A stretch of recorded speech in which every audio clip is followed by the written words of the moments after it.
تو پہلی چیز یہ ہے کہ ہم یہ طے کریں کہ میرا رب اللہ ہے، اور دوسری چیز یہ ہے کہ میرے نبی نے فرمایا ہے کہ میں نے سود کو اپنے قدموں کے نیچے دفن کر دیا، کل ربا فی الجاہلیہ تحت قدمی ہاتین، کہ میرے قدموں کے نیچے سود دفن۔ اور سب سے پہلے میں اپنے چچا عباس کا سود معاف کرتا ہوں۔ عباس پورا بینک تھے، عباس رضی اللہ عنہ پورا بینک تھے اس زمانے کے لحاظ سے، بہت سارا پیسہ سود پہ تھا۔ انہوں نے کہا میرے نبی نے میرا سود معاف کروایا ہے، میں اصل بھی معاف کرتا ہوں۔ انہوں نے اصل بھی معاف کر دیا۔ پھر اللہ کا نظام کیا چلا کہ ان کی اولاد نے 524 سال حکومت کی، 524 سال حکومت کی ان کی اولاد۔ تو اللہ تعالیٰ کو قرضہ دو گے تو وہ رکھتا نہیں، واپس کرتا ہے۔ تو دوسری چیز جو ہے وہ اللہ کے محمد الرسول اللہ کے نبی کے وعدوں کا یقین کہ کہنے والا سچا ہے۔ ابو ذر رضی اللہ تعالیٰ عنہ جنگل میں رہتے تھے، کوئی وہاں آبادی نہیں تھی، ایک بیٹی، ایک بیوی اور ایک خود۔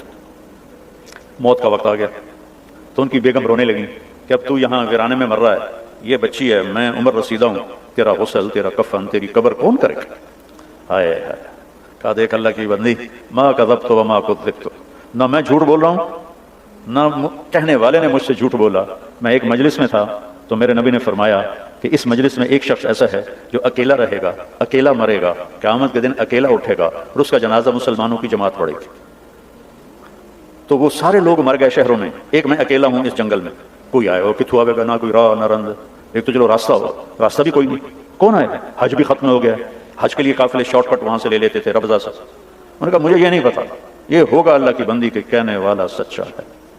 دوسرا یہ شاکلہ بنانے کی ضرورت ہے کہ دیکھو، ایک میری نظر ہے جو وہ شیشے پر جا کے ختم ہو رہی ہے، ایک میرے نبی کی نظر ہے کہ آپ نماز پڑھ رہے ہیں، اللہ اکبر، چلنا شروع ہو گیا،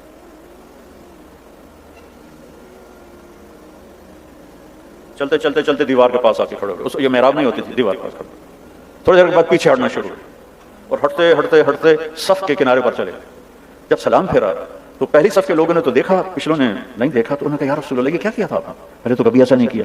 تو آپ نے فرمایا جب میں نے اللہ اکبر کی تو اللہ نے میرے سامنے جنت کو کھول دیا۔ جنت کہاں؟ ساتویں آسمان پر، ساتویں آسمان پر جنت۔ اللہ نے میرے سامنے جنت کھولی، میں نے انگور کے گچھے لٹکے ہوئے دیکھے تو میں ان کے لیے بڑھتا بڑھتا بڑھتا دیوار تک چلا گیا۔ کہ پھر آپ پیچھے کیوں ہٹے گا؟ پھر اللہ مجھے جہنم کی شعلے دکھائے تو ان سے ڈر کر میں ہٹتا ہٹتا ہٹتا ہٹتا پیچھے چلا گیا۔ جس کی نظر اتنی طاقتور، یہ تو بڑی معمولی چیز ہے، جنت دیکھ لی، دوزخ دیکھ لی، رب کو دیکھ لیا۔ السلام علیک ایھا النبی ورحمۃ اللہ وبرکاتہ، اے میرے محبوب تیرا رب تجھے سلام پیش کرتا۔ اس کی نظر پہ یقین کرو کہ سود پہ کاروبار کرنا بے چینی اور اضطراب کے سوا کچھ نہیں۔ پرانی بات ہے، فیصلہ باد کا بڑا تاجر کہنے لگا یہ ہم تو بینکوں کے مینیجر ہیں، جتنا کچھ آتا ہے سارا ان کو کما کے دے دیتے ہیں کہ 2-4 ہزار بچتا ہے اسی بوجھ پا کے لے جانے ہیں۔ تو سن لوگ آتے ہیں شیخ صاحب تے سیٹھ صاحب، اسی سارے بینکوں کے مینیجر ہیں۔ وہ کہنے لگی اب کون آئے گا یہاں؟ کہا مجھے نہیں پتا، چل راستے پہ جا کے بیٹھ۔ دن گزر گیا، کوئی نہیں آیا۔ اگلے دن اور حالت خراب، کہ جا راستے پر بیٹھ۔ ایک ایسے ہی راستہ تھا مکے کا شارٹ کٹ، جو کبھی حج جس کا لیٹ ہو جاتا تھا تو وہ راستہ اختیار کرتا تھا، صحرا تھا۔ تیسرا دن چڑھا تو بیٹی کو بلایا، کہنے والا بھی سچا تھا اور میں بھی سچ بول رہا ہوں، یہ یقین کا قصہ سنا رہا ہوں۔ بیٹی کو بلا کر بیٹا بکرا ذبح کرو اور کھانا تیار کرو، میرے جنازے پر کچھ مہمان آئیں گے، ان کو کھانا کھلانا ہے، میری موت مہمان نوازی سے روکنے دے۔ وہ بیٹی نے کہا ان پہ وہ کملا ہوا پیا، چلو ایک بکرا اٹھا دینی ہے۔ اس نے بکرا ذبح کیا اور اسے پکانا شروع کیا، اور اماں جی جا کے راستے پر بیٹھ گئے۔ تیسرا دن تھا یہ، اور ادھر سکرات جاری ہو چکے تھے، تو ان کی بیگم کو دور سے غبار اڑتا دکھائی، تو انہوں نے اپنا دوپٹہ یوں لہرایا ایسے ایسے کر، تو کسی ایک کی نظر پڑ گئی تو سارے وہ ادھر پڑ گئے۔ تو 20 آدمی تھے اونٹنیوں پہ سوار، تو یہ کہتی ہیں ایک مسلمان مر رہا ہے، اس کا جنازہ پڑھو گے؟ تو وہ کہنے لگے کون ہے؟ کہا ابو ذر۔ تو سارے رونے لگے دھاڑ دھاڑ کر کے کہ ہمارے ماں باپ ابو ذر پہ قربان، اس کا جنازہ پڑھنا تو ہماری بخشش ہے۔ یہ کون لوگ تھے؟ یہ عبداللہ ابن مسعود رضی اللہ عنہ تھے، اپنے 19 ساتھیوں کے ساتھ مکہ تشریف لے جا رہے تھے، اور شارٹ کٹ انہوں نے لے لیا۔ جب وہ آئے تو ان کو دیکھ کے کہنے لگے آ گئے ہو؟ میں نے تو پتا ہی تجھے آ ہی جانا۔ میرے نبی کی بات کا یقین، کہنے لگے دیکھو مجھے کفن وہ دے اور میرا جنازہ وہ پڑھے جس نے حکومت کی نوکری نہ کی ہو۔ وہ تو خلافت راشدہ تھی، حضرت عثمان کی خلافت تھی۔ خلافت راشدہ کے وہ ازہد الصحابہ ہیں، سب سے بڑے زاہد صحابی ابو ذر غفاری۔ تو ایک انصاری نوجوان نے کہا کہ میں نے نہ کبھی حکومت کی نوکری کی ہے اور نہ ہی ان سے کوئی فائدہ لیا ہے، اور یہ میرا احرام ہے، میری ماں نے ہاتھوں سے اسے کاٹ کے بنایا ہے۔ انہوں نے کہا تو مجھے یہ کفن پہنائے گا اور تو ہی میرا جنازہ پڑھے گا۔ عبداللہ بن مسعود موجود ہیں، انہوں نے کہا نہیں تو میرا جنازہ پڑھائے گا۔ تو جب وہ تدفین ہو گئی تو ان کی بیٹی نے کہا یا عم ہلم الی الطعام، چچا ہلم الی الغداء، کھانا تیار ہے تشریف لائیں۔ وہ کہنے لگے کھانا کیسے اتنی جلدی کیسے تیار کر لیا؟ وہ کہنے لگے نہیں صبح سے ہی ابا نے کہا تھا کہ آج مہمان آئیں گے تو ان کے لیے کھانا تیار رکھنا ہے۔ تو حضرت عبداللہ بن مسعود رونے لگے، کہنے لگے واہ ابو ذر تو نے مر کے بھی سخاوت نہ چھوڑی۔ تو سخی تھا زندہ بھی اور سخی رہا مر کے۔ تو دوسری چیز جس کی ضرب لگانے کی ضرورت ہے کہ میرے نبی کے وعدے سچے وعدے کہ جو وہ دیکھ سکتے ہیں جو ہم نہیں دیکھ سکتے۔ ایک جب آپ سفر میں تھے، ہجرت کے سفر میں، تو سراقہ بن مالک آپ کے پیچھے پہنچ گیا۔ تو ابو بکر صدیق نے کہا یا رسول اللہ یہ تو جان لیتا ہے ہماری۔ تو آپ نے کہا اللہم اکفنا شرہ بما شئت، یا اللہ ہماری جان چھڑا اس سے۔ تو اس کا گھوڑا زمین میں دھنس گیا۔ کہنے لگا محمد میری توبہ، آئندہ نہیں کروں گا، میرے لیے دعا کر۔ آپ نے دعا کی، گھوڑا باہر نکلا، اس نے پھر گھوڑا پاتا۔ یہ لالچی تو لے جاتا ہے، اے کاروبار بھی کر لو، اے بھی کر لو، کہ بینک والے تو بڑا بیوقوف بنے ہیں، یہ بڑا اچھا پلان آپ کو دے رہے ہیں، یہ بہت اچھا پلان آپ کو دے رہے ہیں، آپ اس میں یہ کر لیں، آپ اس میں یہ کر لیں۔ تو کملے بان کے لگے رہتے اخیر موت آ کے لے جاتی، پچھلا پتہ نہیں کہتے مقدر چاہتا۔ تو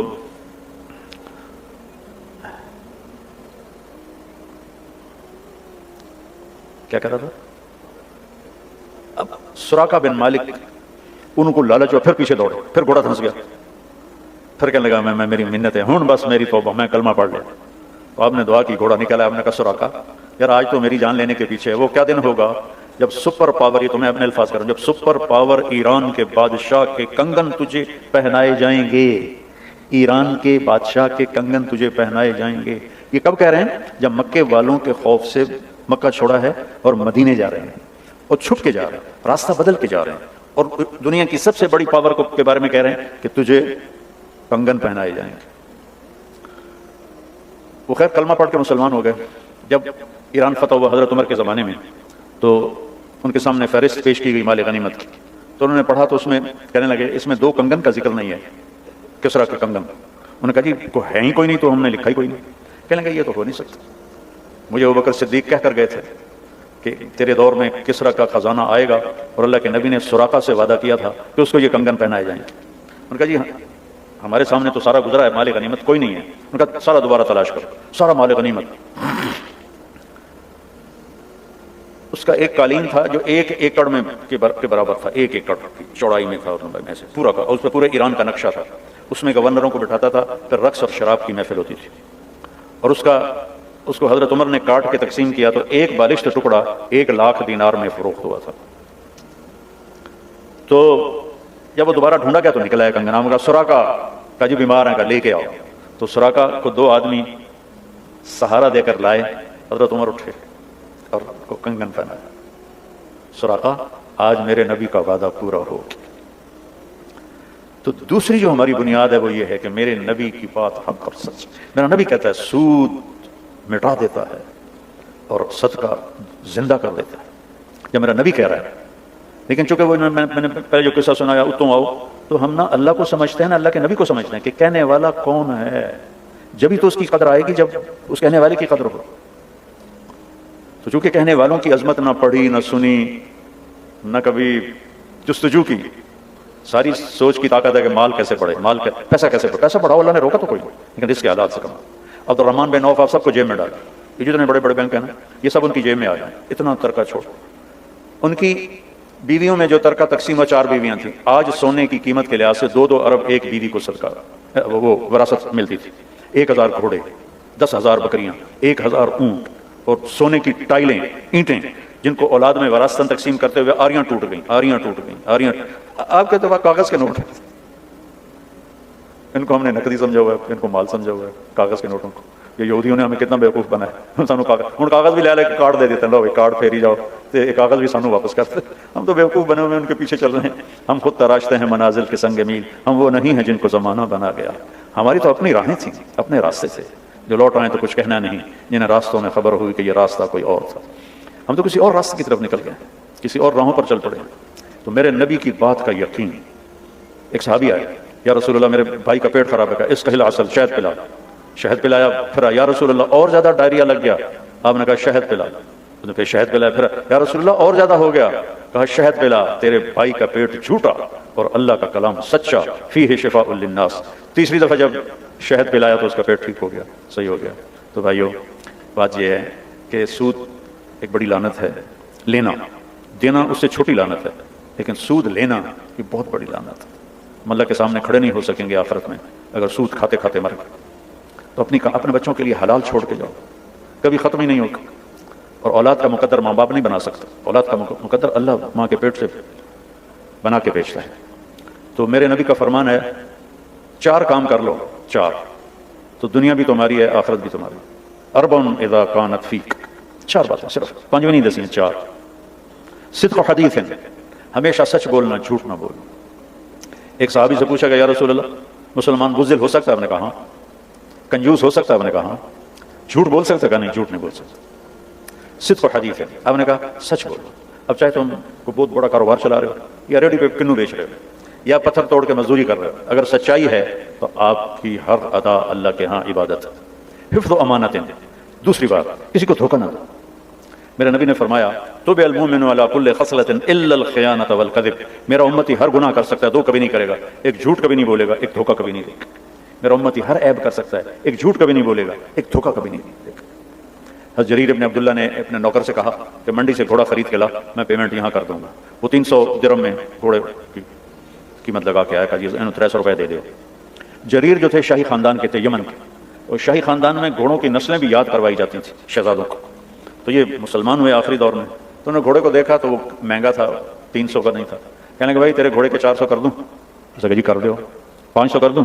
کہا جی کر دو۔ 600 کر دوں؟ بڑی چنگی گل۔ 700 کر دوں؟ اب وہ تھوڑا نا شک میں پڑ گیا کہ لگتا ہے لو کوئی نہیں ہے، میں نے تماشا بناؤ۔ کہنے کہ 800 کر دوں؟ اس نے کہا جی میں تو 300 تو بھی راضی ہوں، تسی پتہ نہیں 500 کیڑی گل دا بتائی کھلوتے ہو۔ کہنے کہ تیرا گھوڑا 800 کا ہے، لو بھائی 800 دے دو، گھوڑا باندھ دو۔ جب وہ چلا گیا تو ان کے نوکر نے پوچھا جب میں 300 میں طے کر کے آیا تھا تو اب یہ بے صحیح ہے شرعاً، اس میں کوئی قباحت نہیں ہے، تو آپ نے 500 اوپر کیوں دیا؟ کہا دیکھو میرے عزیز، اس کا گھوڑا 800 کا تھا، 300 کا نہیں تھا۔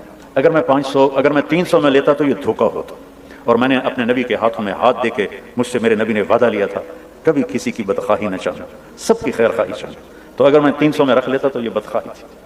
تو حفظ و صدق و حدیث، سچ بولو، حفظ و امانت، دیانتداری، یہ 2 کام اگر آپ اپنے کاروبار میں کر لیں تو آپ کا کاروبار بھی بندگی بن جائے گا۔ تیسرا فرمایا حسن و خلیقت، زبان کا بول میٹھا رکھو، نوکر کے لیے بھی اور جسے پیسے لینے ہیں اس کے لیے بھی۔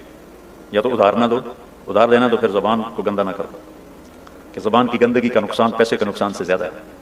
کہ حسن و خلیقت، اخلاق اچھا کرو، ماں باپ سے اچھا سلوک کرو، بیوی سے اچھا سلوک کرو، بچوں سے اچھا سلوک کرو، بہن بھائیوں سے اچھا سلوک کرو، اور سب کے لیے میٹھے بن کے رہو۔ ایسا نہ ہو کہ گھر میں جاؤ تو سارے ڈردے پہ ہوں، کوئی دے بڑھتے پہ ہو، کوئی دے بڑھتے پہ ہو، ابا آ گیا ابا آ گیا، مطلب کہ تھانے دار بن کے گھر نہ جاؤ، باپ بن کے جاؤ، خامن بن کے جاؤ۔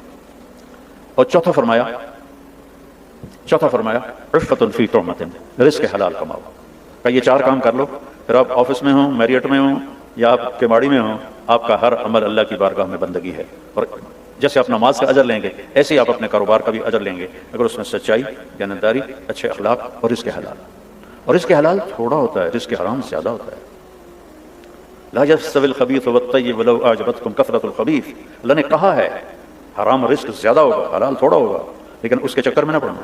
بہت پرانی بات ہے، ایک اللہ کے نیک بندے تھے، چیچا وطنی ہماری جماعت گئی، ہم ان کی مجلس میں بیٹھے ہوئے تھے تو 2 آدمی آئے، تو ایک کی شکل تو مجھے یاد ہے اس کے ایکشن اور باتوں کی وجہ سے، دوسرا یاد، اس نے خاکی رنگ کا کھدر کا کرتا پہنا ہوا تھا، خاکی شلوار تھی، خاکی ٹوپی تھی، اتنی سائز کی اینک تھی، داڑھی تھی۔ تو وہ کہتا حضرت جی دعا کرو اللہ رزق حلال دے، تو مجھے دیکھنا، حضرت جی دعا کرو اللہ رزق حلال دے تو بہت سارا دے۔ اس نے یوں کیا، بہت سارا دے۔ حضرت جی چپ رہے، کوئی نہیں بولے۔ اس نے پھر کہا حضرت جی دعا کرو اللہ رزق حلال دے تو بہت سارا دے۔ انہوں نے بڑے پولے منہ سے کہا حلال تو تھوڑا ہی لبو، حلال تو تھوڑا ہی لبو، پر ہوگا بابرکت، رزق حلال ہوگا تو بابرکت ہوگا۔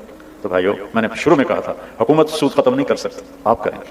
اگر آپ کا ارادہ نہیں نا تو اوپر جنید بغدادی بھی بیٹھ جائے نا تو سود ختم نہیں ہو سکتا، جھوٹ ختم نہیں ہو سکتا۔ جب تک پیسے کی ہوس نہیں نکلے گی، نہ ہم سود سے نکل سکتے ہیں، نہ جھوٹ سے نکل سکتے ہیں، نہ 2 نمبری سے نکل سکتے ہیں۔ پیسے کی طلب تو میری ضرورت ہے، اور پیسے کی ہوس یہ شیطان کا چکر ہے۔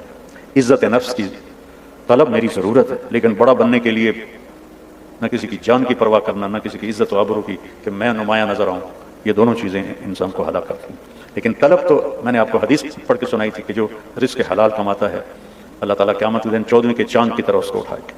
تو میری گزارش یہ ہے کہ آپ کو ایک وظیفہ بتاتا ہوں مشکلوں سے نکلنے۔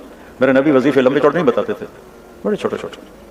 ایک صحابی آئے، یا رسول اللہ رزق کی پریشانی ہے، اريد ان يوسع علی رزقی، کوئی وظیفہ بتا دیں۔ تو آپ نے کہا ادیم علی الطہارہ یوسع علیک رزقک، باوضو رہا کر تیرا رزق بڑھ جائے گا۔ باوضو رہنے سے شیطان بھی ڈرتا ہے، باوضو رہنے سے بندگی کا شوق خود پیدا ہوتا ہے، باوضو رہنے سے اللہ دوست بنا لیتا ہے۔ جو باوضو رات کو سوتا ہے 2 فرشتے اس کے لیے ساتھ کھڑے رہتے ہیں جو اس کے لیے دعا کرتے رہتے ہیں۔ اور میرے نبی کا فرمان ہے کہ باوضو رہنے سے رزق بڑھ جاتا ہے۔ اب تجربے کے طور پہ شروع میں اچھا بھی کر کے وینے کی ہوندا ہے، یہ تو گستاخی رسول اب میری بات کا تجربہ کرو بے ملتاری جمیل آ گیا ہے وینے آئے بھلا کی ہوندا ہے، کیونکہ میں ایک عام بشر ہوں، عام انسان، لیکن میرا نبی جو کہتا ہے وہ تو عرش کی تحریر پڑھ کے کہتا ہے۔ تو آزمانے کے لیے نہ کرو، اس یقین سے کرو کہ اللہ دے گا، اللہ بڑھائے گا۔ انی لما انزلت الی من خیر فقیر، ہم تو ہر چیز کے محتاج ہیں۔ یا باوضو نماز با جماعت پڑھو، قضا ہو جائے تو رات سونے سے پہلے اس کی قضا دے کے سو۔ آگے روزے آ رہے ہیں، رمضان کے روزے رکھو۔ اللہ نے زکوٰۃ فرض کی ہے تو زکوٰۃ نکالو۔ اب تو اتنے حالات ہیں کہ متوسط طبقہ بھی زکوٰۃ کا مستحق ہے، اپنے زکوٰۃ سے بڑھ کے نکالو، کیونکہ زکوٰۃ دینے والا بخیلوں سے تو نکل جاتا ہے لیکن سخیوں میں داخلہ اس سے اوپر کرے گا تو ہوتا ہے۔ 2,500 دے دیا نا 1 لاکھ میں سے تو آپ پہ بخیل کا لیبل نہیں لگے گا، لیکن سخی کا بھی نہیں لگے گا۔ اوپر چوانی خرچ کر دو تو ایک سٹیپ آپ آ جائیں گے۔ یہ درمیان والی مخلوق نہ بنو، نہ ادو دے نہ ادو دے، زکوٰۃ کے اوپر دو۔ ایران کے بادشاہ کے پاس ایک آیا مچھیرا مچھلی لے کے، اس کو بڑی پسند آئی، انہوں نے کہا اس کو 400 دینار دے دے۔ 400 دینار کئی کروڑ روپیہ بنتا ہے۔ تو اس کی بیوی شیریں، جو شیریں فرحات کا قصہ مشہور ہے فرضی، تو اس کی بیوی شیریں اس کے کان میں کہنے لگی ایک مچھلی پہ 400 دینار دے دیے تو سارا خزانہ خالی ہو جائے۔ کل تو کسی جرنیل کو 400 دے گا تو وہ کہے گا وہی تین جڑے ایک مچھلی والے نے دیتے ہیں تو اسے پیسے واپس لو۔ کہا میں بادشاہ، میں واپس کیسے لے سکتا ہوں؟ کہا اس سے پوچھو مچھلی نر ہے یا مادہ؟ وہ اگر کہے یہ نر ہے تو کہنا بھائی ہمیں تو مادہ چاہیے تھی، ہمارے پیسے واپس کرو، مچھلی اپنی لے لو۔ اگر کہے یہ مادہ تو کہنا ہمیں نر چاہیے تھا تو مچھلی واپس لے لو، پیسے دے دو۔ تو اس نے اس کو واپس بلایا، انہوں نے کھڑک گئی، کچھ ہو گیا۔ کہا بھائی یہ مچھلی نر ہے یا مادہ؟ کہا حضور یہ خسرا ہے، نہ نر ہے نہ مادہ۔ اس نے کہا 400 اور دے دو، 4000 اور 400 نہیں 4000 دینار۔